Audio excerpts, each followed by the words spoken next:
오늘 우리에게 주신 하나님의 말씀은 로마서 12장 1절로 2절 말씀입니다. 신약성경 256쪽에 있습니다. 네, 로마서 12장 1절 2절 말씀을 한 목소리로 우리가 봉독하겠습니다.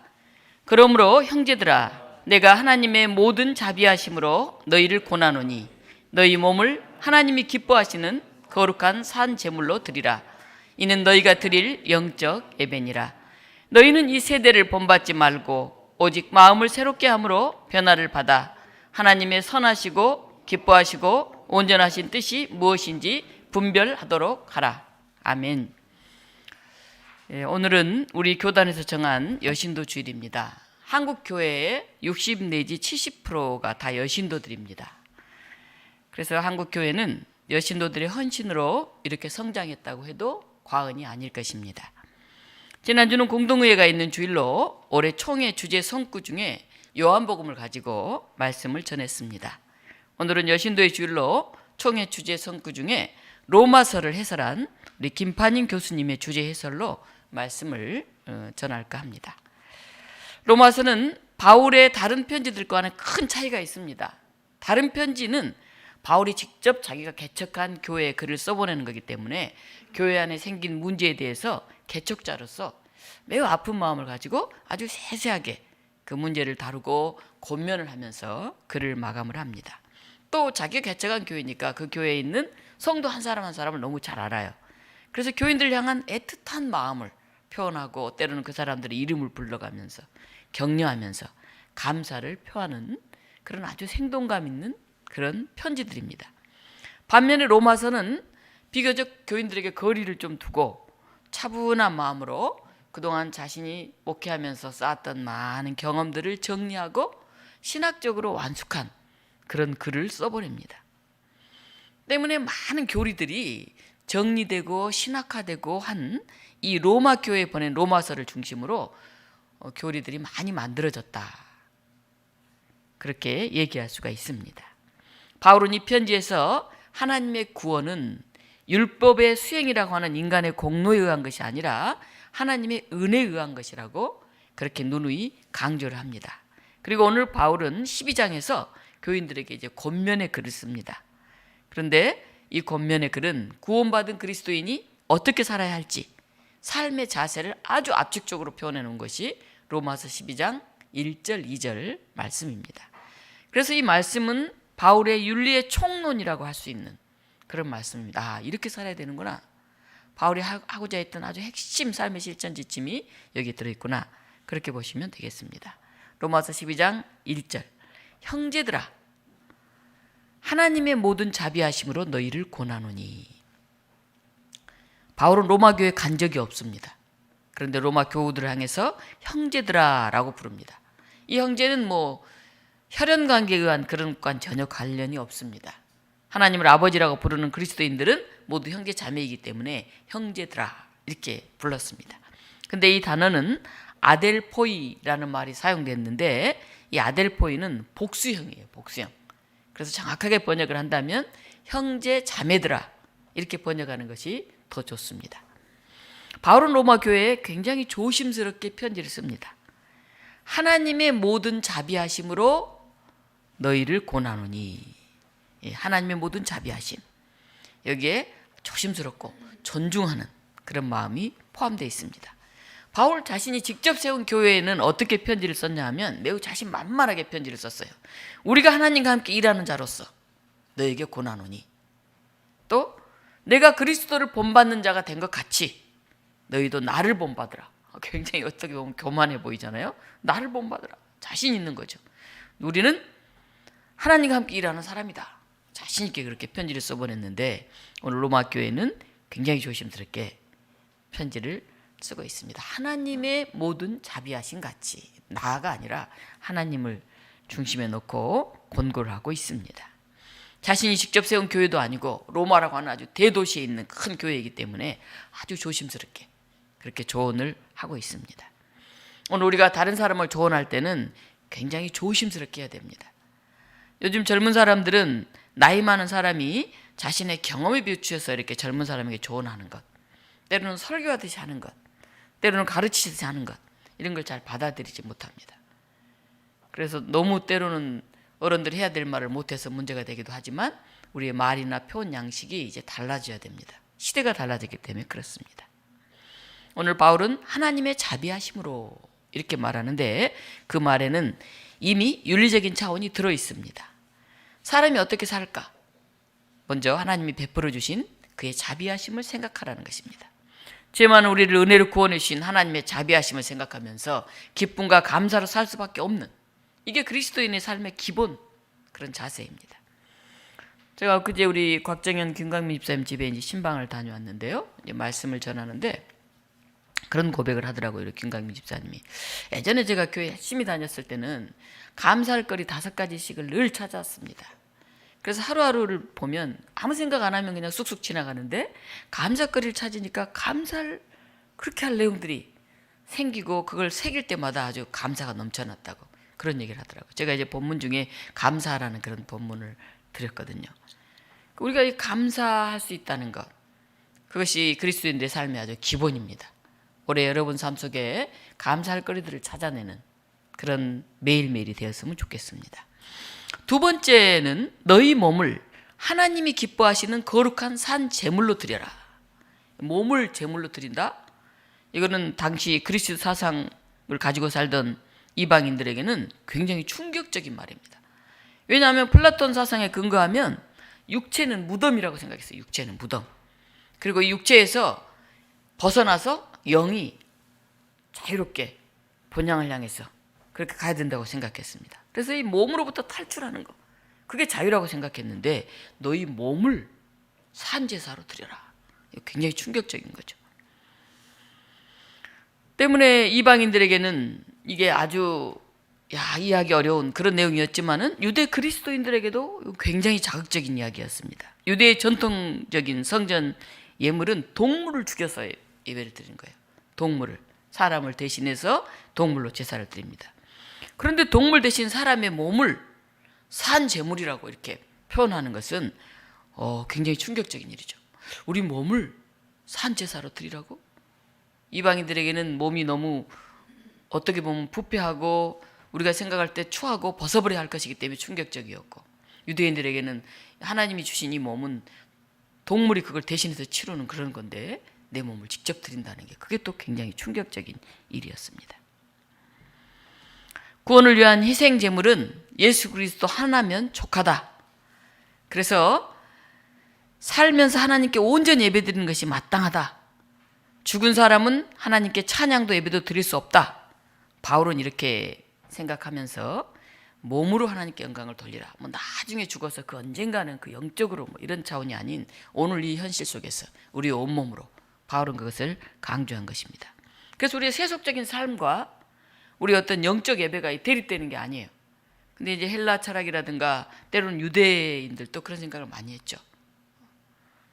삶 가운데서 하나님을 찬양하고 삶 속에서 하나님께 영광 돌리는, 그래서 예배와 삶이 하나 된, 그리고 우리의 몸도 그리스도 안에서 구원을 받는 그 안에 속해 있다고 하는 그런 고백을 바울은 한 것입니다.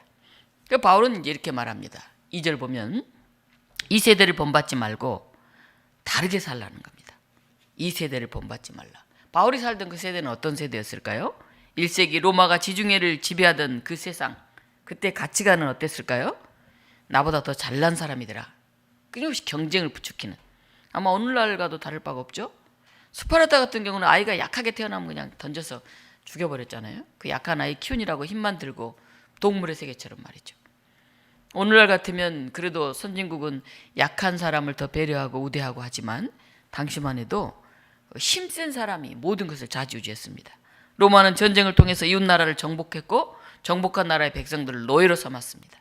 힘을 가진 사람은 백성들에게 권력을 막 휘둘렀고 노예는 마치 동물처럼 취급했습니다. 이러한 가치관이 오늘 이 새로운 시대를 살고 있는 오늘 우리 한국, 특히 입시에 많이 반영되어서 저희를 떨어뜨리지 않으면 내가 성공할 수 없다. 굉장한 경쟁과 갈등 관계에 있습니다. 그 아이들이 학교에서 행복하지 못하죠. 다 경쟁 대상이니까. 학부모들도 그 자녀를 키우면서 끊임없이 그 경쟁에 시달리게 됩니다. 공부해라. 안 하면 마치 도태될 것 같은 생각이 드는 것이죠. 더 큰 것, 더 높은 것, 그것을 성공으로 평가하기 때문에 그렇습니다. 그런데 성경은 다른 가치를 얘기합니다. 이 개개인은 모두 하나님의 형상을 닮은 피조물이다. 때문에 건강한 교육은 타인과 경쟁을 추구하는 것이 아니라 하나님으로 받은 재능을 우리가 찾아내서 발휘하도록 돕는 일이어야 합니다. 여기 교회 보면요, 제가 이제 은사 테스트를 교우들과 한 적이 있습니다. 여러 은사가 있어요. 어떤 사람은 나눔의 은사가 있어요. 나눔의 은사. 어떤 사람은 구제하는 은사가 있는 사람이 있어요. 뭐 지식적으로 똑똑하고 뭐 대단하고 가르치고 이런 건 못하는데 그 사랑을 이렇게 베풀고, 또 누군가 어려운 사람 보면 긍휼히 여기고, 사람마다 다 은사가 달라요. 그런데 똑똑하고 잘난 사람도 필요하지만 마음이 따뜻하고 눈물이 많고 안타까운 사람, 어려운 사람 보면 어떻게 하든지 돕고 싶고, 그런 사람들이 많아야 교회가 따뜻하고 푸근합니다. 이 세대를 본받지 말고 마음을 새롭게 하여 변화를 받으라. 마음을 새롭게 하고 변화를 받는다는 말은 바로 회개한다는 말이죠. 우리의 선입견, 편견, 우리의 가치관, 그걸 180도로 바꿔서 새롭게 살아라, 바르게 살아라, 그렇게 바울은 얘기하고 있습니다. 네 번째 보면요, 하나님의 뜻을 분별하라. 하나님의 선하시고 기뻐하시고 온전한 뜻이 무엇인지 분별하라. 저는 이 부분은 굉장히 중요한 삶이라고 생각합니다. 우리가 분별력이 없이 살면 열심히는 사는데 이단을 따라간다든지 잘못 살게 되는 거죠.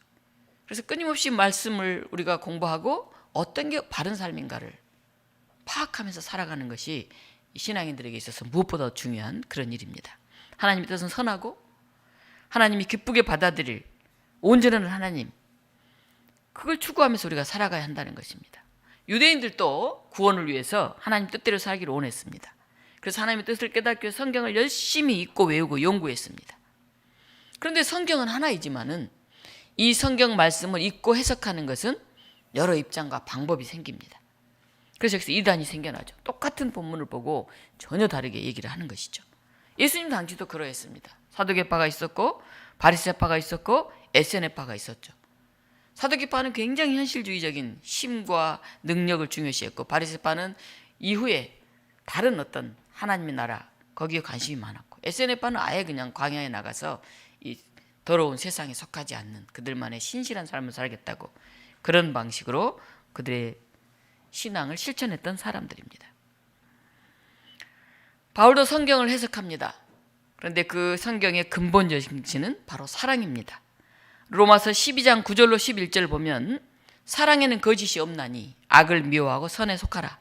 형제를 사랑하며 서로 우애하고 존경하기를 서로 먼저 하며 부지런하여 게으르지 말고 열심을 품고 주를 섬겨라. 그렇게 말합니다. 또 로마서 12장 15절은 사랑은 즐거워하는 자들과 함께 즐거워하고 우는 자들과 함께 우는, 바로 공감 능력이 사랑이라고 합니다. 공감 능력. 뭘 많이 나눠주고 뭐 엄청 베풀어서가 아니라 내 마음으로 정말 안타까워하고 정말 내 마음으로 그 힘듦 속에 함께 할 수 있는 그 공감하는 그 능력, 거기서부터 사랑은 시작되는 것입니다. 더 나아가서 성도에 쓸 것을 공급하며 손 대접하기를 힘쓰는 것, 로마서 12장 12절입니다. 교회에서 저도 오랫동안 목회를 했지만은 이 직분자를 세울 때 어떤 분을 직분자로 세워야 되느냐, 여러 고민들을 하게 됩니다. 뭐 똑똑한 사람, 사회적인 지위가 있는 사람, 돈이 좀 그래도 여유가 있는 사람, 뭐 이런 여러 직분자 세우는 원칙이 있을 수 있죠. 그런데 제가 쭉 목회하면서 보니까 가장 중요한 것은 나눌 줄 아는 사람인 것 같아요. 나눌 줄 아는 사람, 배려할 줄 아는 사람, 타인이 아파하면 함께 아파하는 이 공감 능력이 있는, 그리고 자기 것을 나눌 수 있는 사람, 그런 사람이 교회의 중요한 몫을 담당합니다. 뭐 지식, 무슨 지위, 엄청난 어떤 재정, 그게 중요한 게 아닙니다. 물론 있어야 나눈다고 생각하지만 그렇지 않습니다. 몸에 배어있는 사람은 없는데 나눠요. 근데 이게 배이지 않는 사람 아무리 많아도 나누지를 못합니다. 나누는 사람, 손대접하는 사람, 바울은 로마서에서 그 나눔의 실천을 강조하고 있습니다. 오늘 세상이 굉장히 급변하고 있는데요. 그제 신방감에서 이제 같이 우리가 얘기를 했지만은 인공지능의 등장으로 영어를 즉석에서 이제 한국말을 바로 영어로 이렇게 번역하는 기능이 탑재된 핸드폰이 나왔다 그러더라고요. 그 바로 구입해야 되겠다. 제가 이제 그 생각을 했는데, 해외 가면 아무래도 이제 말이 좀 딸리잖아요. 그리고 즉석에서 바로 이렇게 번역은 잘 안 되잖아요. 이제 수년 후면은 그 영어 회화 공부들이 지금처럼 그렇게 스트레스를 받지 않는 그런 시대가 올 것 같습니다. 너무 급변하고 있어요. 근데 이런 급변한 시대에 하나님의 뜻대로 산다는 게 뭘까? 우리는 또 묻고 물어야 됩니다. 지난해 우리 교단이 새 역사 70주년을 맞이하면서 급변하는 시대에 우리가 지켜가야 할 실천 과제를 담아서 7문서라고 하는 것을 이제 냈습니다. 거기에 비슷한 내용들이긴 하지만 우리 김판인 교수님은 로마서 주제 해설을 통해서 이 실천 과제 몇 가지를 우리에게 제시하고 있습니다. 제가 지난주에 공동회의를 하면서 우리 교회 나름대로 실천 과제하고 일맥상통하는 부분도 있고 좀 차이가 나는 부분도 있습니다. 첫 번째는 지금 가장 우리에게 다가온 중요한 것은 기후위기 시대에 우리가 어떻게 생물의 다양성과 지속 가능한 지구를 유지하며 살 것인가 하는 것입니다. 너무나 심각한 상황 속에 서 있는데 우리가 별로 피부로 느끼지를 못해요. 바이러스가 창궐해서 수많은 사람과 동물이 사망에 이르렀지 않습니까? 코로나19 등등이죠. 생물의 다양성이 축소되고 섬들이 침몰하고 있지 않습니까? 성장과 개발이라는 이름으로 행해졌던 모든 일들이 이제 인류를 위협으로 빠뜨리고 있지 않습니까? 더 많이 먹고 더 많이 소비하기 위한 그것들이 우리의 생명을 죽음으로 몰아가고 있습니다. 그래서 이제는 기후위기라고 하기보다는 기후재앙이라고 그래요. 재앙. 좀 더 나은 미래에 지속가능한 지구를 지키기 위해서 적게 소비하고 적게 버리고 환경 친화적인 일을 우리가 실천해 가야 돼. 옷도 좀 더 오래 입고 너무 바꾸지 말고 말이죠. 올 가을에 이웃과 함께한 우리 바자회를 하려고 하는데 여러분들 일상 속에서 늘 환경을 생각하고 지구를 생각하고 함께 나눔을 생각하는 그런 기후위기 시대를 우리가 준비해 갔으면 좋겠습니다. 두 번째는 편견과 차별에서 인격을 존중하고 환대하는 그런 사회로 만들어가야 됩니다. 우리 강남역 화장실에서 얼굴 한번 본 적 없는 여성이 20대 남성에게 살해당하는 묻지마 여성 살인 사건으로 사람들이 아주 경악을 했어요. 아무 이유 없이 갑자기 죽을 수가 있습니까? 제주도로 예민 난민들이 들어왔을 때 바로 광화문에서 난민 신청을 받아들이면 안 된다고 하는 반대 집회가 몇 년 전에 열렸습니다. 근데 그 대부분이 기독교인들이었어요. 지금은 외국인 노동자들이 들어오지 않으면 식당, 과수원, 공장 일할 사람을 구할 수가 없어요. 그래서 이제 이민을 받아들이자 그런 논의가 이루어지고 있습니다. 사람을 필요할 때만 이용하는 그런 도구화는 안 되죠. 모든 사람이 하나님의 피조물임을 고백하고 피부색 때문에, 국적 때문에, 또 가난하다는 이유 때문에 차별받지 않는 그런 세상을 우리가 만들어가야 합니다. 하나님이 이 일을 기뻐하십니다. 이런 현대 사회에 닥치는 많은 문제 속에 우리가 어떤 분별력을 가질 것인가, 난민 문제에 대해서, 기후 위기 문제에 대해서 이 우리에게 필요한 것이죠. 세 번째는 무관심과 고립에서 관심과 연대로 나아가야 됩니다. 한국에서 혼자 사는 1인 가구가 36%를 넘어섰어요. 어마어마합니다. 40%에 육박하고 있어요. 요즘 편의점 같은 데 가면 1인 혼자 먹을 수 있는, 요새는 회도 그냥 그날로 탁 떠서 혼자 먹을 수 있게 그렇게 준비되어 있는 걸 보았습니다. 많은 사람들이 고독사로 죽고 있고요. 돌봄이 없는 노인 자살률이 굉장히 높습니다. 노년일수록 혼자 고립되어 있는 게 너무나 위험합니다. 모르잖아요. 죽어도 한 2주 지나서 발견하기도 하고 그러잖아요. 홀로 있으면 우리가 우울증이 심해질 수 있습니다. 그래서 어떤 교회에서는 독거노인 가정에 매일 요구르트를 배달시켜요. 그 요구르트를 딱 놔두면 다음 날 가면 어때요? 그 요구르트가 없어졌어야 그 어른이 건강하게 드셨다는 거 아니에요? 근데 요구르트가 하나 둘 쌓이면 어떻게 됩니까? 문제가 생긴 거죠. 그래서 그건 확인하고 동사무소 연결하고 이런 이제 시스템들을 만드는 경우가 있습니다. 자신과 비슷한 처지에 있는 그런 지역사회 사람들이 서로 연대하고 돌보고 지지하는 게 너무 필요합니다. 우리 종로 보건소가 있는데요. 그 보건소에서 우리 동네에 와서 혼자 밥 먹는 사람들, 가족들과 살아도 자녀들 다 직장 나가고 일하고 나가면 주로 혼자 밥 먹잖아요. 더군다나 혼자 사는 사람은 늘 혼자 먹죠. 그래서 간단한 반찬 한 가지 만들어 와서 밥을 나눠 먹는 그런 일을 하더라고요. 좋다, 얼마든지 사용해라 해서 우리 교회를 이제 내놨는데 수요일 날 와서 이제 반찬 가져와서 함께 나눠 먹는. 지금은 여기 2호 공터에서 이제 반찬 나눠 먹는 일을 한다고 저한테 문자가 종종 와요. 목사님 오늘 식사로 오세요 이렇게. 제가 바빠서 일정이 안 맞아서 이제 거의 못 갔는데 우리 교회에서 할 때는 몇 번 참석하다가 또 요즘 우리 동네에 은행나무 경로당이 새로 만들어졌잖아요. 어르신들 홀로 있는 분들이 너무 많으니까 이런 교제와 나눔의 공간이 더 확산됐으면 좋겠습니다. 제가 지난 공동회에도 내놓았지만은 우리 교회에서도 세 달에 한 번 정도는 70세 이상 어르신들을 모시고 대화하고 간식 나누고 삶을 나누는 그런 시간들을 더 많이 만들어야 되겠다 이렇게 생각하고 있습니다. 네 번째는 성장 위주의 사회에서 건강한 복지 사회로.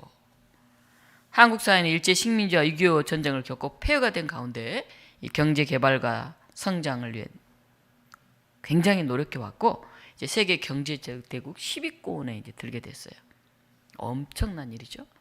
그런데 한국의 행복 지수는 53위에 불과합니다. 돈이 많고 좀 나라가 부강해지면 국민들이 행복해져야 되잖아요. 근데 왜 그러지 못할까요?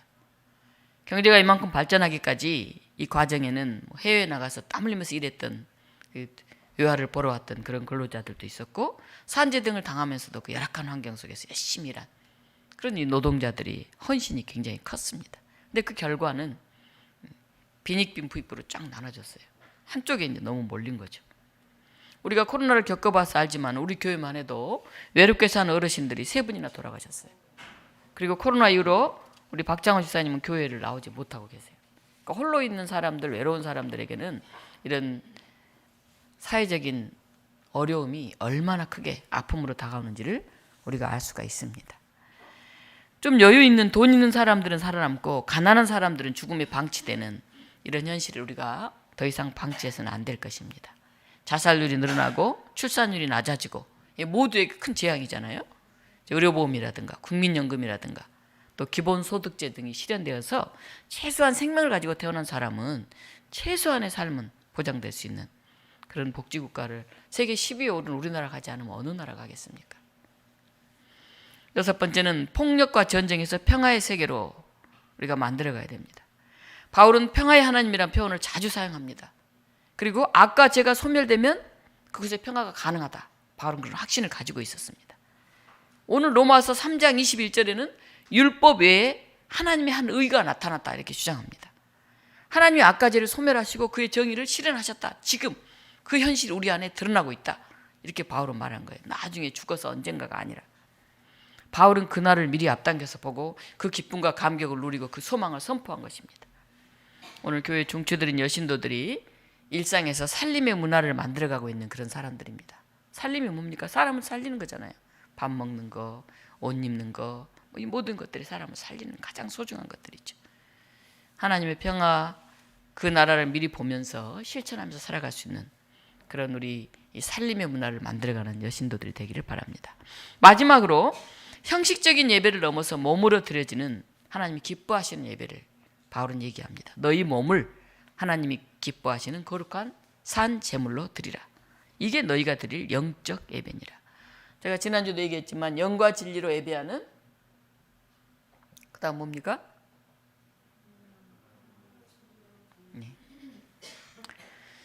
생명, 평화, 진리, 영과 진리로 예배하는 오늘 여신도들이 이렇게 특송을 하는데요. 굉장히 저는 은혜롭게 들었습니다. 그리고 좀 서툴긴 해도 우리 청년들이 또 목사 장로 부부들이 나와서 지금 특송을 우리가 준비하고 있습니다. 무언가를 준비해서 예배에 참석한다는 것, 그건 굉장히 소중한 일입니다. 찬양으로, 기도로, 안내로, 영상으로, 반주로, 주방으로 예배를 준비하는 사람들, 말씀을 준비하는 사람들, 예배에 참여해서 은혜를 나누려 가는 사람들, 이런 사람들이 마음이 모아져야 예배가 생동감 있게 살아있는 그런 예배가 됩니다. 주일날 오면 1시간 전, 그 이전부터 나와서 자리를 지키는 어르신들이 계십니다. 또 오늘 보니까 저 마포에서 여기까지 아픈 다리도 불구하고 차를 몇 번씩 바꿔 타고 와서 이렇게 예배드리는 우리 박옥래 집사님, 또 김문철 집사님, 지난 연말부터 이제 종종 나오시는데 그 정성스러운 예배자의 모습을 보면 가슴이 감동이 있고 또 힘이 납니다. 자리가 꼭 앉아있을 사람들이 비어있으면 그날은 말씀을 전하려고 할 때, 예배를 인도하려고 할 때 왠지 힘이 없는 것 같은 그런 생각이 듭니다. 예배와 교회 행사에 중요한 주체로 참여하는 그런 성도들이 되시기를 바랍니다. 하나님의 임재하심을 느낀 예배, 생명과 활력이 있는 예배, 하나님의 뜻을 우리 일상의 삶에서 실천하는 그런 우리 여신도들, 그런 모든 성도들 되시기를 주님의 이름으로 축원합니다. 이 시간 우리 같이 기도하겠습니다. 하나님, 우리가 거룩한 산 제물로 우리 몸을 드리는 그런 저희가 될 수 있게 하여 주시옵소서. 우리가 하나님의 뜻을 온전히 분별해서 이 시대에 기독교인으로 산다는 것이 어떤 의미인지, 기후위기 시대에, 편견과 차별의 시대에, 무관심과 고립의 시대에, 성장과 물질의 풍요만을 추구하는 이 시대에, 힘으로 모든 것을 누리려고 하는 이런 시대에 하나님, 우리가 생명을 사랑하고 인격을 존중하고 관심과 연대를 가지고 건강한 복지사회를 만들어내고 평화를 심어가는 그런 저희들이 될 수 있도록 우리의 몸을 하나님께 드리는 살아있는 예배가 이 시간 드려지게 하여 주시옵소서. 또 우리 특별히 오늘 여신도 주일인데 우리 교회 여신도들 또 우리 어르신들을 위해서 함께 기도했으면 좋겠습니다. 같이 잠깐 한 목소리로 기도하겠습니다. 생명의 하나님, 오늘 우리 안에 다가오셔서 우리가 온몸으로 예배하게 하신 것을 감사드립니다. 하나님, 정말 살아있는 예배자가 되게 해주시옵소서. 준비할 수 있는 저희들이 되게 해주시옵소서. 우리 안에 기대가 있게 하시고 떨림 있게 하시고 하나님 앞에 진정한 고백과 참회가 있는 저희들이 되게 하여 주시옵소서. 하나님, 우리가 메마를 때, 지칠 때, 우리가 홀로 어찌할 수 없을 때, 앞이 막막할 때 우리 교우들을 통해서 하나님의 말씀을 통해서 찬양을 통해서 눈물로 기도함을 통해서 위로받게 하시고 세임 얻게 하시고 하나님 나라의 놀라운 그 소망과 축복을 우리가 온몸으로 품게 하여 주시옵소서. 하나님, 우리의 변화되지 않는 모습들, 새로워지지 않는 모습들 하나님 앞에 고백합니다. 하나님, 우리 힘으로 감당할 수 없는 일들이 너무나 많사오니 성령께서 임하셔서 우리를 새롭게 하시고 주님, 우리가 하나님의 사람으로 이 땅을 아름답게 변화시켜 갈 수 있는 그런 능력의 사람으로 우리를 채워주시고 인도하여 주시옵소서. 하나님, 특별히 여신도들을 위해서 기도합니다. 우리 여성들이 살림의 문화를 일상에서 실천해 갈 때 거기에 생명이 넘치고 거기에 평화가 넘치고 거기에 감사가 넘칠 수 있도록 하나님 임재하시고 함께하여 주시옵소서. 그리스도 이름으로 기도합니다. 생명의 하나님, 세상과 다른 하나님 나라를 소망하고 하나님 나라를 누리고 살아가는 저희들이 되게 하여 주시옵소서. 하나님, 어제와 다른 새로운 또 한 해를 열어가게 하여 주시옵소서.